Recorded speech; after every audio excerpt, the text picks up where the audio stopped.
Witajcie w Szczecinie, mieście, którym zjecie, a jakże, paprykarz szczeciński i spotkacie legendarnego Krzysztofa Jarzynę, oczywiście ze Szczecina. Szczecin to piąte co do wielkości miasto w Polsce, a prawie 1/4 całej jego powierzchni znajduje się pod wodą. Wcześniej należał m.in. do Księstwa Pomorskiego, Prus, a nawet Szwecji. Od 1945 roku, czyli zaraz po II wojnie światowej, staje się częścią Polski. Zaczynamy od zwiedzania podziemi w Szczecinie, które znajdują się już na samym dworcu, jednak wyzwaniem jest znalezienie tego obiektu, ponieważ jest on trochę schowany i nie ma tu żadnych oznaczeń.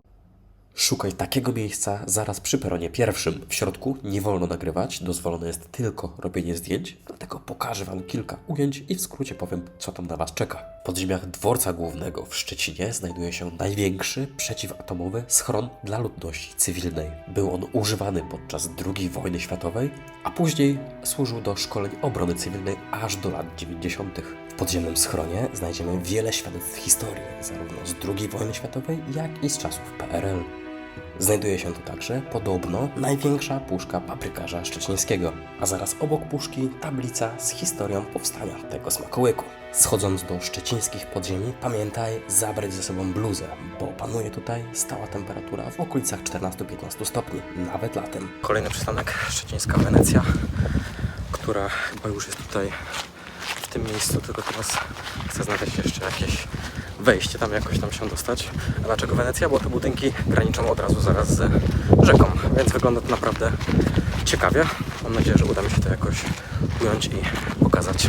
Niestety, podczas mojej wizyty szczecińska Wenecja nie jest już tylko i wyłącznie opuszczonymi zakładami, ale trwają tu aktywne prace budowlane. Dlatego pomimo kilku prób i bezcennych wskazówek od bezdomnych nie udało mi się dotrzeć bezpośrednio na teren zakładu. Wychodząc od razu z dworca, warto zwrócić uwagę na takie czerwone ślady.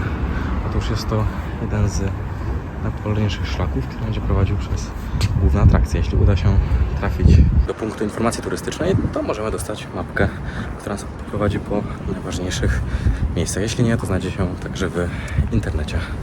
Kolejna stacja, Zamek Książąt Pomorskich. Szczególnie moją uwagę przykuł tutaj zegar, który podobno zachował się tutaj od czasów szwedzkich. W jego ustach wyświetlany jest aktualny dzień miesiąca. Na nosie jest wskazówka pokazująca godzinę. Minuty natomiast możemy odczytać na tarczy zegara poniżej. Po bokach znajdują się gryfy, czyli mityczne stworzenia. Jest to połączenie lwa z orłem.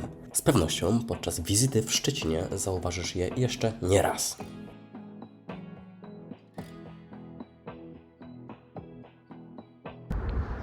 Zaraz obok Zamku Królewskiego jest kamienica Lotsów. Podobno była to bardzo bogata rodzina, co widać w sumie po niezwykłej zabudowie.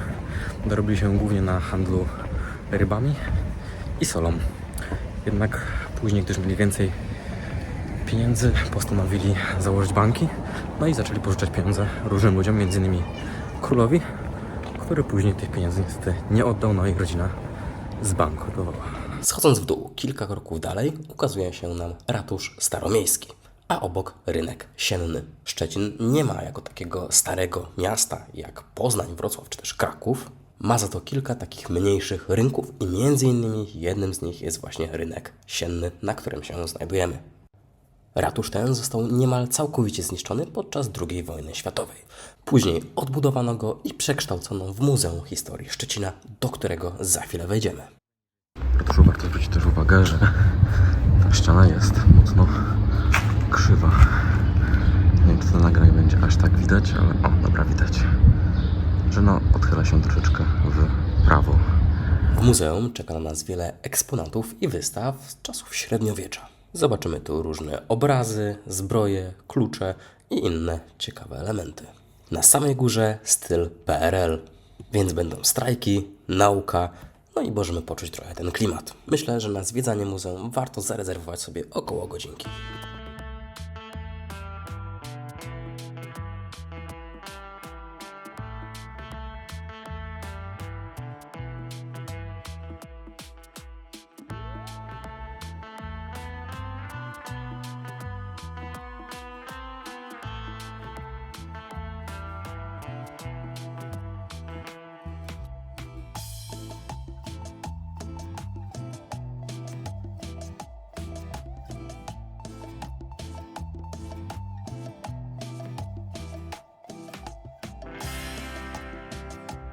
Jeśli masz już dosyć muzeów po zwiedzeniu szczecińskich podziemi, to prosto z Zamku Książąt Pomorskich kieruj się dalej. Zaraz po wyjściu z Zamku Książąt Pomorskich proponuję skierować się tutaj w stronę kościoła. Jest to kościół polsko-katolicki, tak dobrze słyszysz. Jest to kościół polsko-katolicki. Różni się on tym od rzymskokatolickiego, że tutaj podobnie jak w prawosławiowych księża mogą mieć dzieci. Papież teoretycznie jest zwierzchnikiem tego kościoła, no ale jednak nie zawsze musi mieć rację. Zaraz obok kościoła, który mam nadzieję uda się zobaczyć także wewnątrz, jest plac, w którym już wczoraj byłem, ale teraz udamy się raz jeszcze i zwiedzimy muzeum, które się znajduje pod tym placem grudnia 1970 roku. W tle jeszcze widać Filharmonię nowoczesną, która zdobyła wiele nagród. Tam również postaram się wejść, żeby tylko zobaczyć od środka, jak to wygląda. A wnętrze kościoła można zobaczyć tylko przez szybkę. No i nie można tam robić zdjęć, tak więc ja to uszanowałem. No i nie pokażę Wam, jak to wygląda w środku, tylko chcę musieć tam wybrać osobiście. Zaledwie kilka kroków po wyjściu z kościoła jesteśmy już na placu Solidarności. Pomnik, który teraz widzisz, symbolizuje ofiary grudnia 1970 roku. A na wprost znajduje się nowoczesna filharmonia w kształcie bryłki lodu. Otrzymała ona podobno wiele nagród za swój oryginalny, niepowtarzalny design. Podobno nawet ludzie z Australii przybywają tutaj, aby porównać, czy jest ona równie okazała, co ich słynna z Sydney. Teraz znajduję się na placu Solidarności, który podobno zdobył wiele nagród za swoją oryginalność. Tutaj często szczecinianie się zbierają, żeby coś zademonstrować, swoje zadowolenie lub niezadowolenie wobec różnych wydarzeń, m.in. politycznych. Tam w oddali widać pomnik także anioła, który symbolizuje zamieszki, które tutaj się odbywały w 1970 roku. No i było kilka również ofiar śmiertelnych, kilkanaście dokładnie. W zasadzie w jednym miejscu mamy kilka ważnych miejsc do odwiedzenia. Tutaj jest brama portowa, tutaj jest budynek Filharmonii, plac Solidarności, o którym wspominałem, no i tam jeszcze kościół. Skoro już tu jesteśmy, to chodźmy do środka tej ciekawie wyglądającej filharmonii. Przyznam szczerze, że słysząc tyle pozytywnych opinii na temat niesamowitego wyglądu tego miejsca, wnętrze nieco mnie rozczarowało. Jednak rolą filharmonii nie jest zachwycanie wyglądem, za to brzmieniem. Wchodzimy teraz do Centrum Dialogu, czyli nowoczesnego muzeum, które znajduje się pod Placem Solidarności.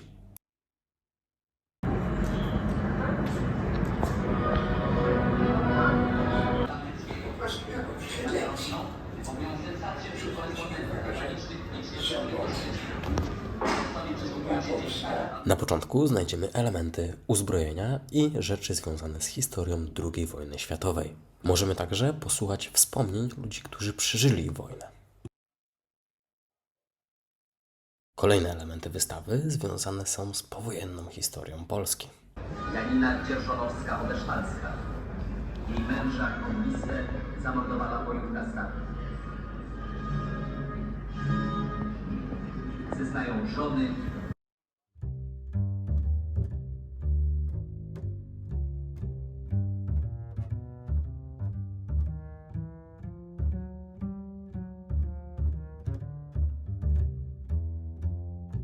Zaraz po wyjściu z muzeum proponuję udać się do Ryba Rex. Zjedźcie tutaj rewelacyjny paprykarz szczeciński. Wyraźnie czuj tutaj ryż, rybę, mieszankę przypraw, no i oczywiście paprykę.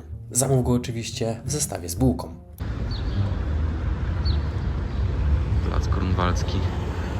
Coś takie wielkie, charakterystyczne rondo z wieloma bocznymi odnogami. Tutaj znajdziecie kolejną niebieską pompę i co ciekawe, wciąż aktywną. Od Placu Grunwaldzkiego polecam poruszać ulicą Śląską, czyli tam zaraz właśnie przy tej niebieskiej pompie, ponieważ jest tutaj sporo ładnych, klimatycznych kamieniczek.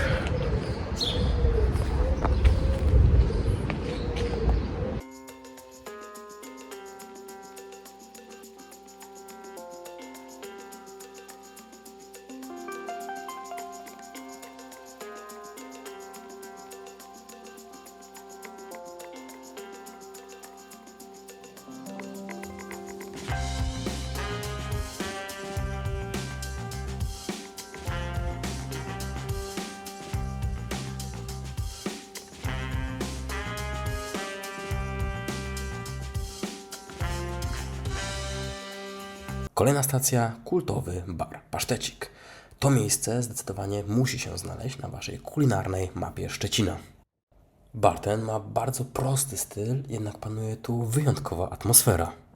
A co warto tutaj zjeść? No oczywiście nazwa zobowiązuje. Trzeba spróbować legendarnych pasztecików, oczywiście w połączeniu z barszczem.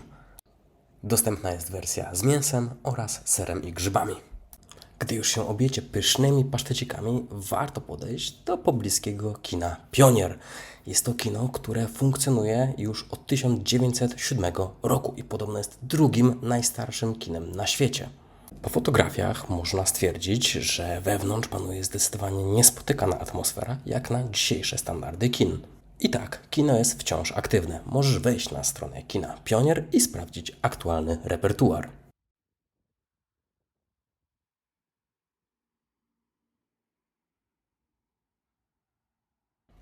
Teraz kierujemy się do Bazyliki Archikatedralnej pod wezwaniem świętego Jakuba Apostoła. Po drodze warto przypiąć pineskę na mapie na bramie portowej. Są to pozostałości dawnych murów obronnych miasta. Podobno jest to druga najwyższa ceglana wieża w kraju, zaraz po tej w Toruniu. Najpierw zwiedzimy katedrę, a następnie wejdziemy na wieżę, tam gdzie znajduje się punkt widokowy na miasto.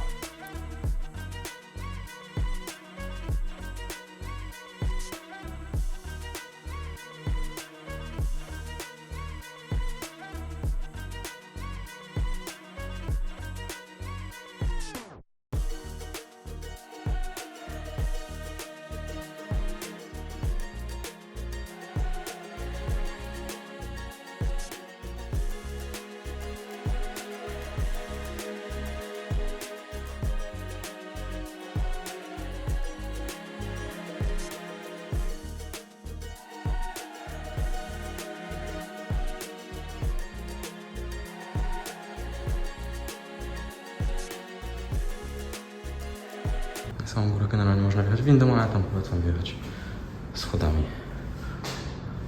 Więcej zabawy i w sumie nie jest aż tak wysoko.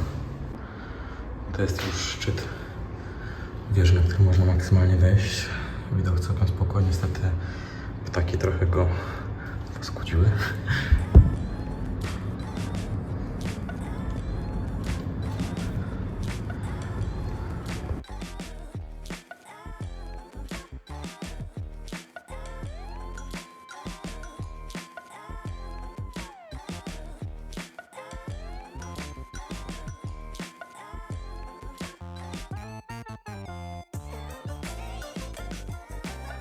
Przez Szczecin przepływa Odra, czyli jedna z najdłuższych rzek w Polsce. Jest tu mnóstwo ścieżek, dróg rowerowych, restauracji czy barów. Po prostu czuć, że tutaj tętni życie. Spacerując, warto zwrócić uwagę na pomniki, które przypominają ciekawe historie Szczecina. Jak na przykład ten kot, który bardzo lubił pływać statkiem. Teraz kierujemy się na drugą stronę rzeki, w stronę Łasztowni. Po drodze warto zwrócić uwagę na ciekawe murale, które będą w różnych miejscach porozmieszczane. Idąc tutaj pieszo, ciężko jest przejść obok i nie zauważyć tych murali. Jednak na wszelki wypadek możesz przypiąć pineskę na mapie, a nazywać się ona będzie Mural Sandacz. Łasztownia to ciekawe miejsce w Szczecinie na spacer, czy żeby po prostu usiąść na plaży i wypić drinka. Tutaj także znajduje się legendarny Krzysztof Jerzyna ze Szczecina, ale nie jest to zwykły pomnik, tylko miejsce, w którym Ty możesz zrobić sobie swoje zdjęcia. Łasztownia to także świetne miejsce do odwiedzenia wieczorem. Wtedy te charakterystyczne dźwigi, zwane dźwigozaurami, zaczynają się także świecić na różne kolory. Przed zmrokiem proponuję jednak odwiedzić jeszcze Wały Chrobrego. Jest to jedno z obowiązkowych miejsc do odwiedzenia będąc w Szczecinie. Pierwotnie w tym miejscu znajdowały się fortyfikacje miejskie.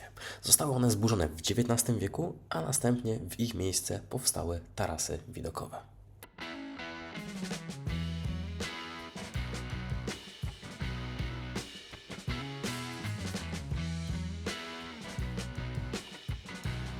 Po Szczecinie można wygodnie poruszać się rowerami miejskimi. Jednak znacznie większe atrakcje, a szczególnie te, które właśnie Ci pokazałem, znajdują się stosunkowo blisko siebie i spokojnie możesz pokonać te dystanse pieszo. Natomiast jeśli masz jeszcze trochę wolnego czasu i pogoda dopisuje, to zdecydowanie polecam wybrać się na przejażdżkę rowerową. No i tu zaczyna się cmentarz. Podobno bardzo, bardzo ładny, urokliwy, także jest tam park. Mieszkańcy Szczecina podobno wybierają się tam również nawet na randki. Za chwilę się okaże, czy faktycznie jest tam aż tak ciekawie. Patrząc na skalę tego wszystkiego, na całą mapę, stwierdzam, że chyba najlepiej będzie wziąć rower. Tu w Legendzie nawet mamy baseny i zbiorniki wodne. Także faktycznie myślę, że będzie to naprawdę niezła wycieczka, o ile tak można mówić oczywiście o cmentarzu. Stacja rowerów miejskich jest dostępna w zasadzie od razu, zaraz tutaj obok tego cmentarza. Trzeba mieć zainstalowaną aplikację, ale same rowery są stosunkowo tanie, bo wychodzi chyba z 6 zł za godzinkę. No i wszystkie, które jak do tej pory testowałem, są naprawdę sprawne, naprawdę dobrze działają i są przemyślane, bo tutaj na przykład jest nawet takie wcięcie, żeby się nie pocić. Tak serio, to prawdopodobnie po to, żeby się tutaj woda nie gromadziła, no bo są to rowery miejskie.